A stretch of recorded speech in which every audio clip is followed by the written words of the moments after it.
to all of the royal website seeking to advance the UN Charter. I thank colleagues who have expressed their condolences already, and there will be a virtual condolence book opening on the royal website shortly for others who wish to do so. Thank you. I now turn to our ARIA meeting today and welcome everybody to the meeting, including our briefers. In the 2 months since the Tatmadaw-led coup prevented the democratically elected assembly from forming on the 1st of February, nearly 600 protesters have been killed and 3,000 people detained.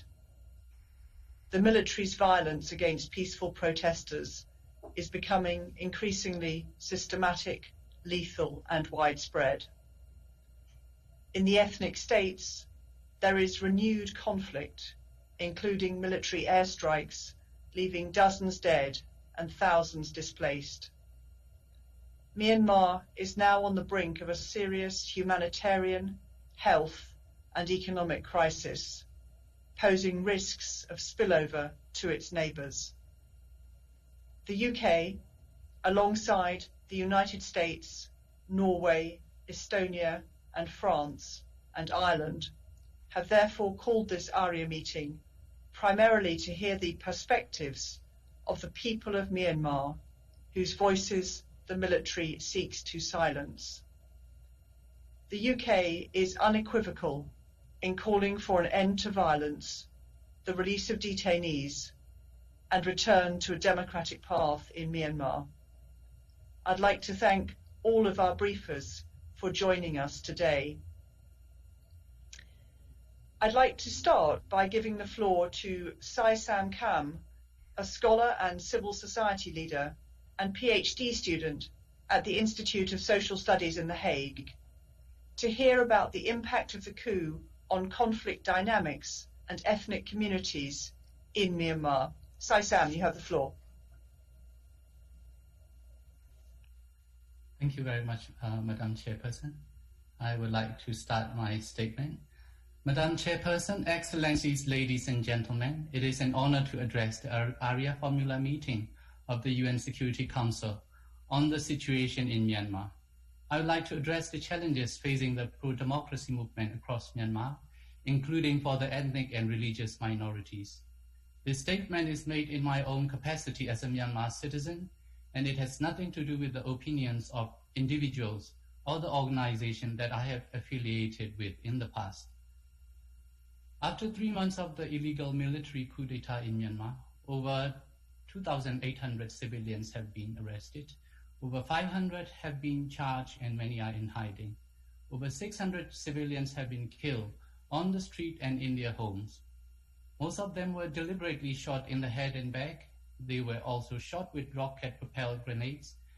The military and police under their command have committed extrajudicial killings, torture, and looting with total impunity. The fallen ones, including the 7-year-old girl Kim Yo-chit, are not just numbers or statistics.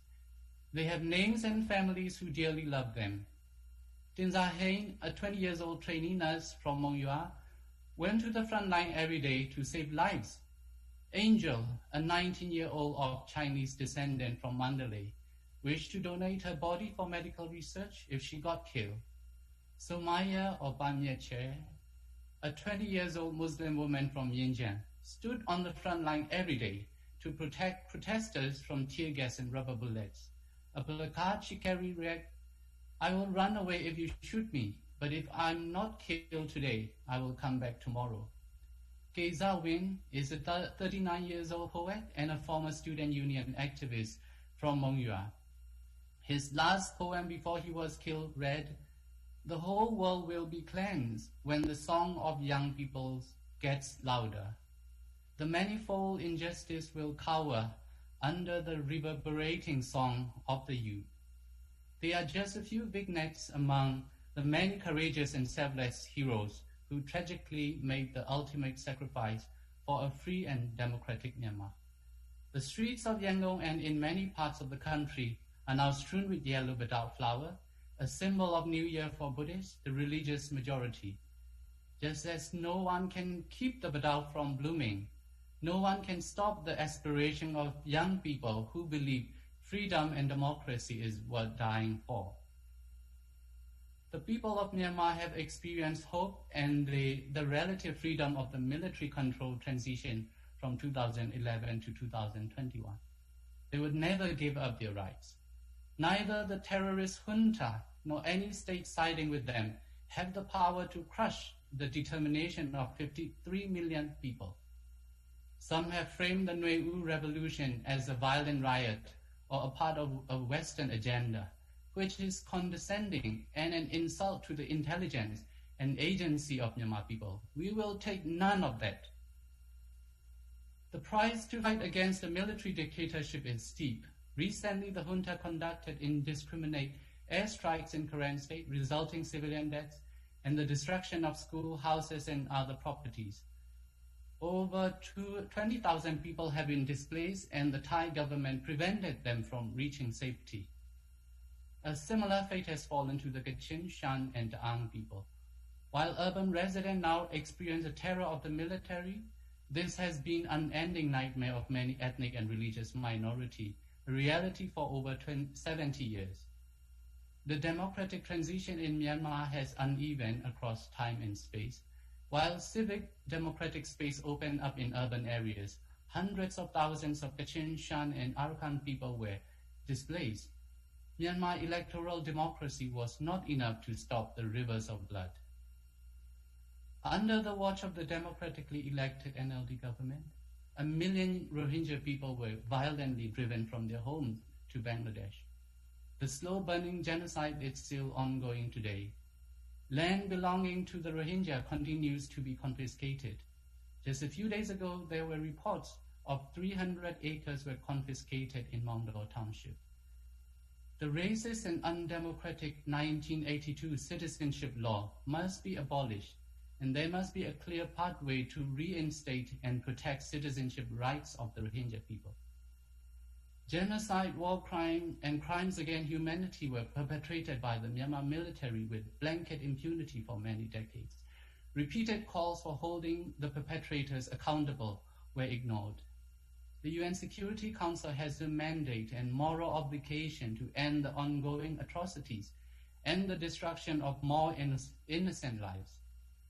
Please allow me to repeat the recent courageous call of 488 Myanmar civil society organizations to the UN Security Council to immediately dispatch an enhanced monitoring and intervention mission to Myanmar to stop the violent attacks by the junta on peaceful protesters and vulnerable minority population across the country, prevent further bloodshed and loss of life, release all those arbitrarily detained.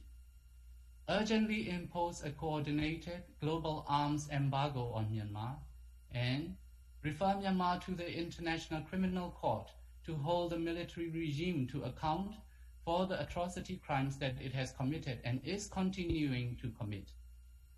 International support is crucial for the pro-democracy movement in Myanmar. I strongly urge governments to refuse to grant the junta the recognition it desperately wants. Any acknowledgement of the junta as a government legitimates their illegal rule and will cause the people of Myanmar more suffering. Regarding the recent siege of the Myanmar embassy in London, I want to express our disappointment that the UK has taken the unnecessary and unfortunate step of referring to the junta as the government of Myanmar, when the junta is clearly not in control of the country and cannot be considered even the de facto authority. On behalf of the Myanmar people, I would like to thank the individuals, organizations, diplomats, and government who show solidarity and support to Myanmar's struggle. I'm thankful to the countries who designated military-controlled businesses for targeted sanctions. I'm grateful to the companies such as EDF, SecTech, DNB, Nordia, who suspended untenable businesses or divested their shares in military-linked companies. I strongly urge Adani Ports, POSCO, Total, and others to follow suit by suspending payments to the junta and cutting ties with military businesses. For democracy to take root in Myanmar, the economic and social reproduction of military dictatorship must be completely stopped. Today, Myanmar people, including all ethnic and religious minorities, stand strongly behind the leadership of the committee representing the Piduluto, Myanmar's democratic representative body. I acknowledge that there are ongoing disagreements, discussion, and negotiations, that there is room to improve. Myanmar people overwhelmingly support the abolishment of the undemocratic 2008 constitution, and we commend the CRPH for their courageous decision to annul it. Madam Chairperson, Excellencies, ladies and gentlemen, as a Shan and Chinese ethnically mixed person, I'm very proud to call myself a Myanmar today. Amidst the painful circumstances, I'm seeing an emerging new Myanmar, which values human rights and human dignity. We are seeing people challenging old norms such as patriarchy, extreme religious nationalism, racism, and discrimination. The courageous leadership of women like Ethan Zamong is being praised. Many people offer sincere public apologies to the ethnic minority for being ignorant about their decade-long sufferings and for not speaking up for them. I saw people genuinely apologize to Rohingya, Muslims, and other religious minorities for previous discriminatory words or action, or for their silence when genocide and religious violence was being committed. I saw disabled people and LGBTQ+ people being praised for their courage. Myanmar has shown that it has the courage and ability to acknowledge, learn from the past mistakes, apologize, heal the wounds, and move forward. I commend the courage of the government staff, including police and military personnel, who joined the Civil Disobedience Movement, or CDM. Despite the brutal crackdown, they courageously persisted. The doctors and medical staff initiating the CDM and risking their own life to save many at the front line will be forever remembered. In the early days of the protest, Myanmar people hope the UN or international community will intervene decisively. Although some expectations are unrealistic, we also observe that some international actors are not fulfilling their moral duty and mandate under international law. Myanmar people are disappointed and offended by the actions of some states that persistently block their calls for a decisive international intervention. Such interference damages relations in a way that could be irreversible. Myanmar people feel that they are left alone to face the brutal regime, armed to its teeth, stopped from arms sold by the same international actors who preventing action. The realization that they are on their own makes Myanmar people more determined about what future they want and how they must fight for it. Myanmar people are determined that they will not tolerate any form of dictatorship nor mockery of a democracy. They are defiant and courageously defending their rights. To achieve democracy and freedom, they will continue fighting through any means available for them. Myanmar has a long history of non-violent movement, as well as a 70-year-long and ongoing armed revolution. Thousands of young people are now leaving the cities to join armed movements. None of us who fail to take decisive action and let the terrorist junta enjoy blanket impunity for their atrocity crimes has a right to tell young people that they are wrong to take up arms. Do they have any choice to choose between peaceful democratic transition and an armed civil war? Does the Security Council and its member states have the conscience and the right to say so? With or without the support of the UN Security Council, Myanmar people are determined to create their own democratic future. The Security Council and the member state can decide which side of the history they are going to stand, with the people of the Myanmar or with the war criminals who orchestrated the coup. I pray wisdom and compassion prevail, and that the Nui Revolution will bring a new federal democratic Myanmar very soon. Thank you for your attention. Thank you very much indeed, Sai Sam, for your briefing. I'm going to pass the floor now to Richard Halsey, a senior advisor working on Myanmar for International Crisis Group, who will brief on the humanitarian, economic and security risks the military coup presents for regional stability. Richard, over to you. Madam Chair, members of the Council, distinguished speakers, thank you for this opportunity to speak today. You've heard a powerful presentation from a civil society leader, and you'll hear shortly from a senior representative of the CRPH.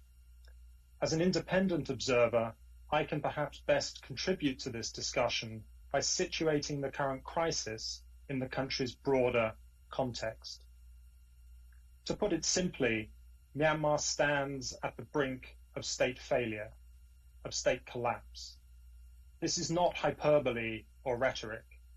It is my sober assessment of a likely path forward. Since launching its coup on the 1st of February, the Myanmar military should have learned what voters also conveyed clearly at the ballot box in November, that the vast majority of the population does not want military rule and will do whatever it takes to prevent that outcome. Yet the military seems determined to impose its will, as shown by its use to prevent that outcome.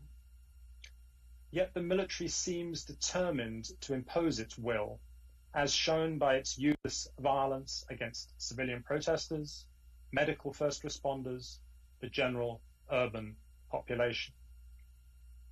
The problem for the regime is that unlike in 1988, or the 1990s, or the 2007 suppression of the Saffron Revolution, the violence is not producing its desired results. Despite the bloodshed, people continue to demonstrate in the streets. A large proportion of public sector employees refuse to work for the regime. A general strike of key private sector staff continues. Army violence isn't effective at convincing scared bank staff or truck drivers to return to work. Violence cannot restore business confidence. A military rampage on the streets and in the homes of Yangon and Mandalay and other citizen towns appears a desperate attempt to terrorize the population into submission. Instead, it's created chaos. Various forms of violent urban resistance to the regime are also emerging. The upshot is that the coup has not yet succeeded, and the regime has not been able to gain effective control of the government bureaucracy or of local administration in the country. It is able to deploy violence, but not provide any semblance of law and order. This has important policy implications. Close engagement with the CRPH, with those who are protesting in the streets, and with other legitimate representatives of the people is vital.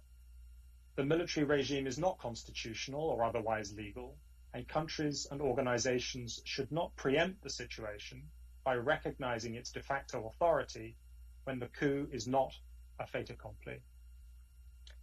But in the midst of all this horror, the transformative nature of the resistance against the military has to be acknowledged and applauded.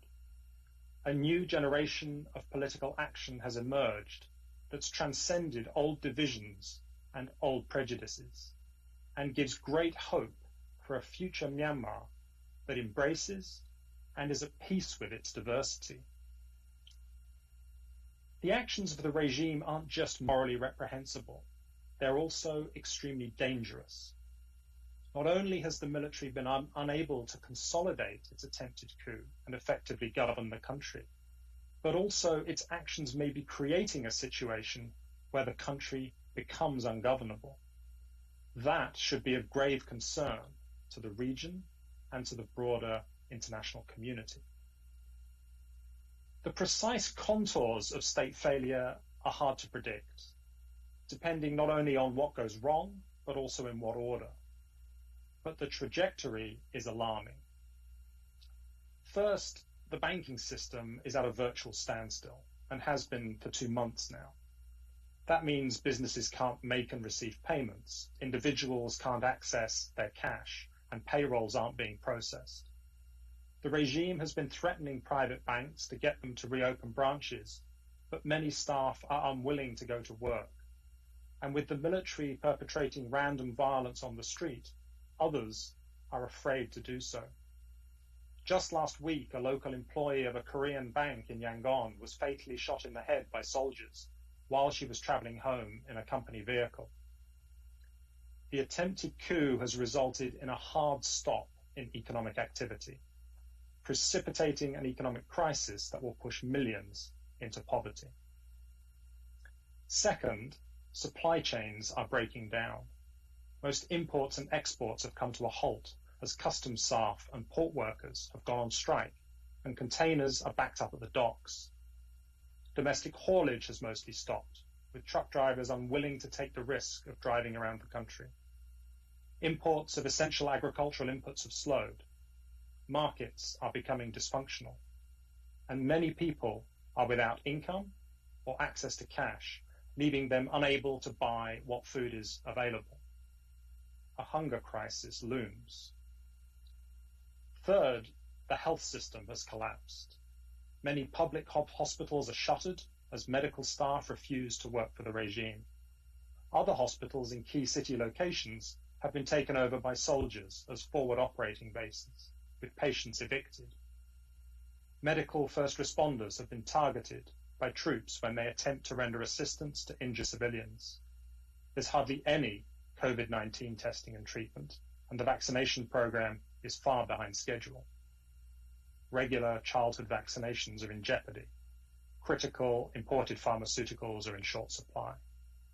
Public health experts are worried, for example, about Myanmar's large caseload of multi-drug resistant tuberculosis patients.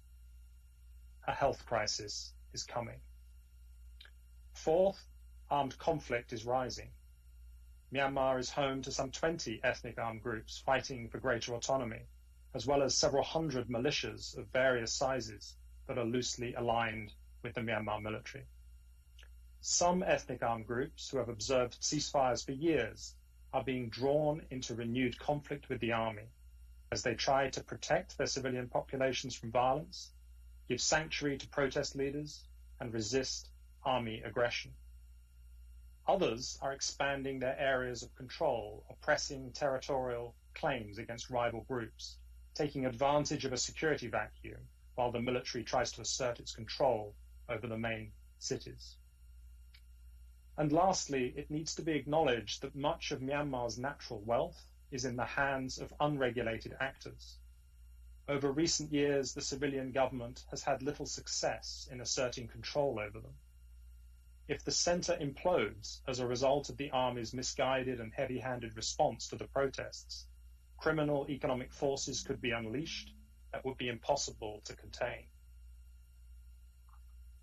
Collectively, these crises will trigger large population displacements as people go on the move because they've lost their livelihoods or are facing hunger or are escaping violence in the cities or armed conflict in ethnic areas. It's already happening. Several 100,000 migrant workers have fled Yangon in recent weeks due to joblessness and insecurity. Thousands of villagers in Karen State have been displaced, some across the border to Thailand, following air raids on territory controlled by the Karen National Union armed group. Over the decades, Myanmar has faced many different challenges, including ongoing armed conflicts, banking and economic crises, refugee crises, anti-military protest movements, and the brutal expulsion of the Rohingya in 2016 and 2017. These have come at great cost to human rights, livelihoods, and the economy. But throughout, successive governments have remained in power, and the Myanmar state has continued to maintain basic order and provide public services, at least in the center of the country. In short, Myanmar has somehow managed to muddle through. But it's no longer clear that it will be able to do so. The glue that has long held the fractured country together is coming unstuck. The world faces the prospect of chaotic state failure in a country with myriad armed groups, a large and well-equipped military that is unlikely to capitulate, and a huge illicit economy backed by transnational criminal organizations that will exploit the situation, as they have done for years. All this will have immediate consequences for the region and will impact on international peace and security. Madam Chair, if I may, I will end with two concrete suggestions for the Council. First, the regime currently appears determined to try to consolidate its grip on the country, whatever the costs. It's shown no inclination towards dialogue or compromise, but this must be continuously tested. Unequivocal Council backing for the UN Special Envoy remains important, as does the role of ASEAN and other regional actors who have access to the regime. The Council's unity to date has been welcome and important. These channels can be used to express clear opposition to the coup, condemn subsequent state violence, and warn the military that the trajectory they are on risks catastrophic state collapse. These channels can also help outside actors to identify and pursue any future openings for diplomacy and mediation. And second, some Council members have voiced opposition to coercive measures, but it's hard to see a viable alternative path that can have any impact. In particular, there is every justification for the Council to impose an arms embargo on Myanmar. In the absence of a UN embargo, like-minded countries could agree to a coordinated list of prohibited items, not only arms, but also technologies for surveillance and repression, and share information on their efforts to block transfers on a voluntary basis.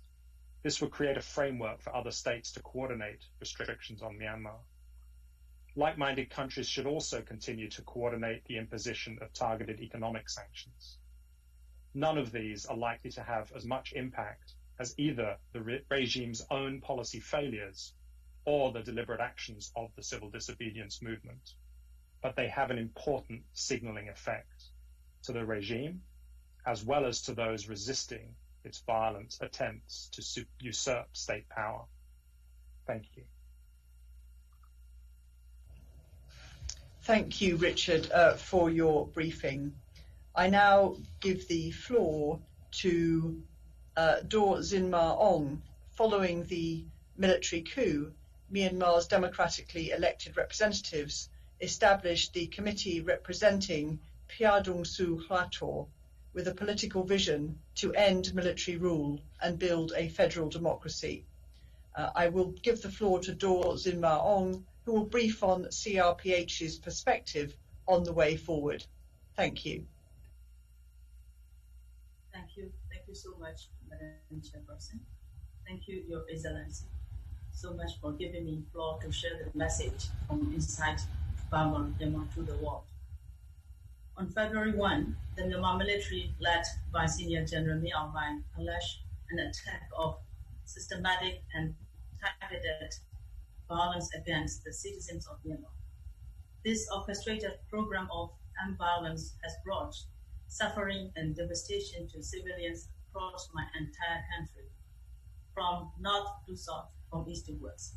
This choreographed dance of death planned by the Myanmar military has also caused human, political, economic, and social chaos. The military has murdered at least 600 individuals just for peacefully protesting against the military misconduct.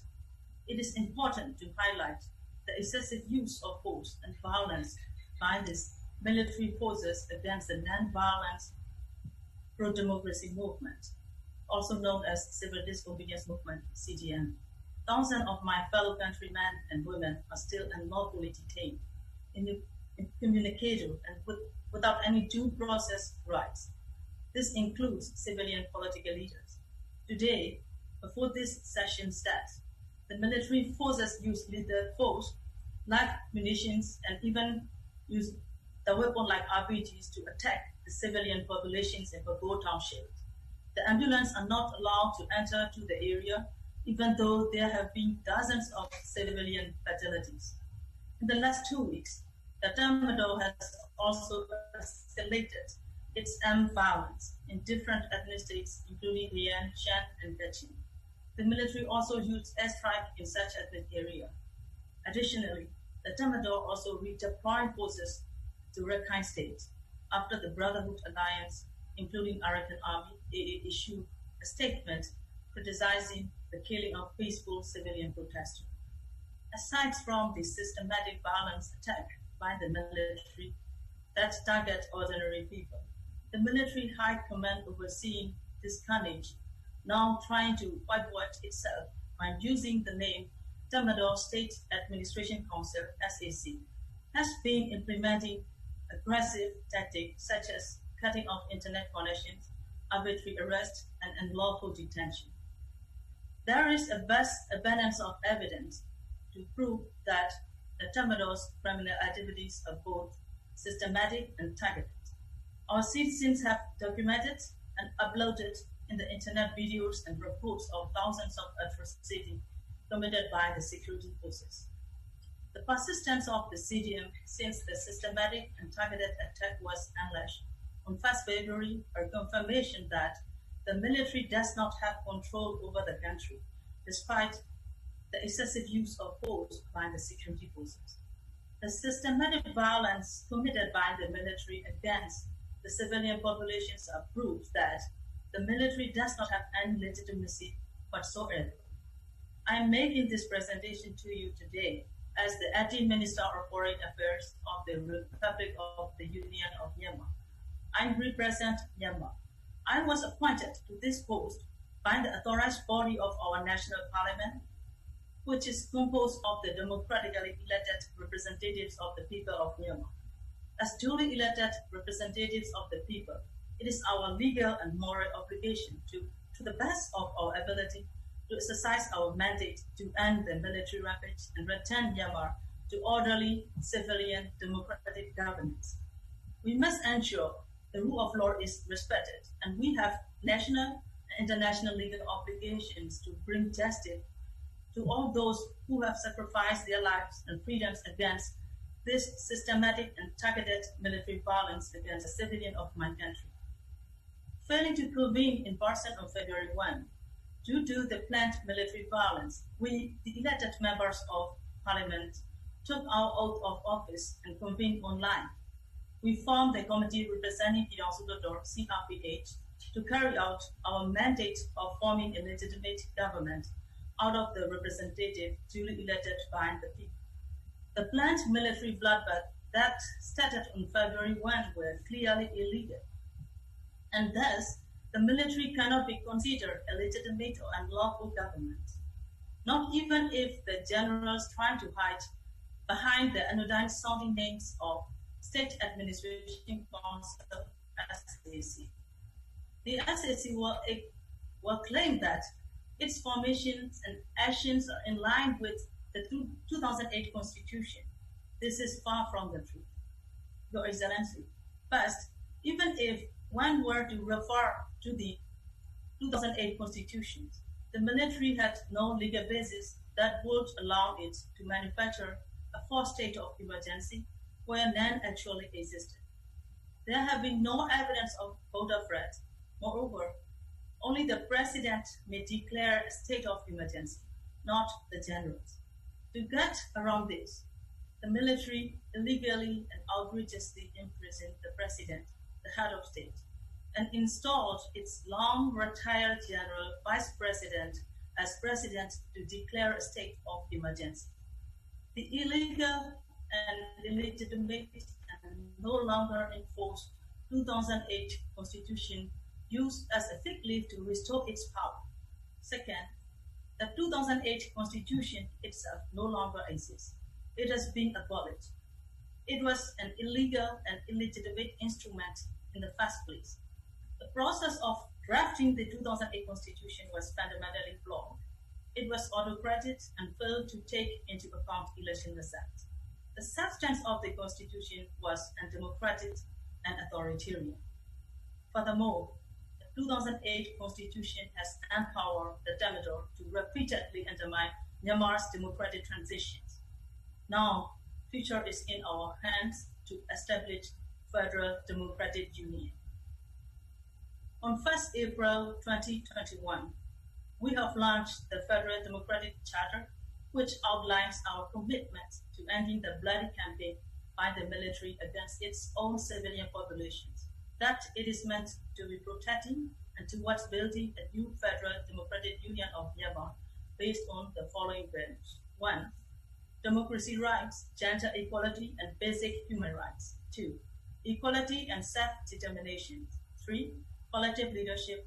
4. Diversity, social harmony, solidarity, and non-discrimination. And 5. Protections of minority rights. It is of paramount importance to highlight the fact that the Charter is a fundamental political fact which outlines the roadmap of the state-building process and future peace process of Myanmar. All stakeholders such as CRPH, ethnic armed organizations, political parties, leaders of CDMs, and civil society organizations drafted, discussed, and ratified the Charter. As such, the Charter is a product of collective leadership and reflects the collective interests of the people of Myanmar.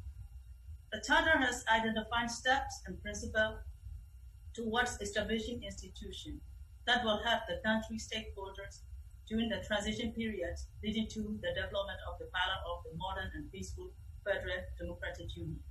Now, I would like to extend an invitation to the international community to support our fight for democracy. Firstly, we recognize the reservations of the international community in terms of direct physical intervention to stop the military systematic and targeted violence against the people of Myanmar and against the democratic forces. We are deeply concerned that if the Thermidor does not stop its present course of conduct, the situation inside the country will continue to deteriorate and will cause further human suffering. This would inevitably instigate economic instability and potentially leads to massive refugee outflows across Myanmar border and into the wider region. Your Excellency, the Security Council was established with the responsibility for maintaining international peace and security.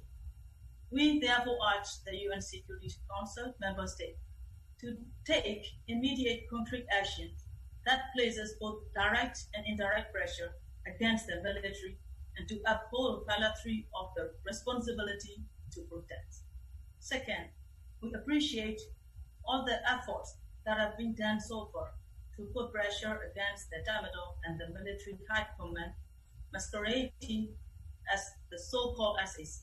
We urge all member states of United Nations and all international stakeholders to continue and indeed to increase their effort, political, financial, and security measures against the Thermidor until the military's violent attack on civilians stop and Myanmar returns to the rule of law under civilian and democratic rule. And that we ask for the international community's recognitions of the CRPH, Federal Democracy Charter, and Interior National Unity Government. The Federal Democracy Charter was drafted and approved by the CRPH, the legitimate body of the Union Parliament, political parties, ethnic armed organizations, and civil society organizations. It has full legitimacy as it is an outcome of collective leadership. The Interior National Unity Government will be formed and perform its mandate duties in accordance with the Charter. We seek meaningful support for our effort to restore democracy and build a peaceful federal democratic union, which guarantees freedom, justice, and equality to all people in Myanmar. Excellency,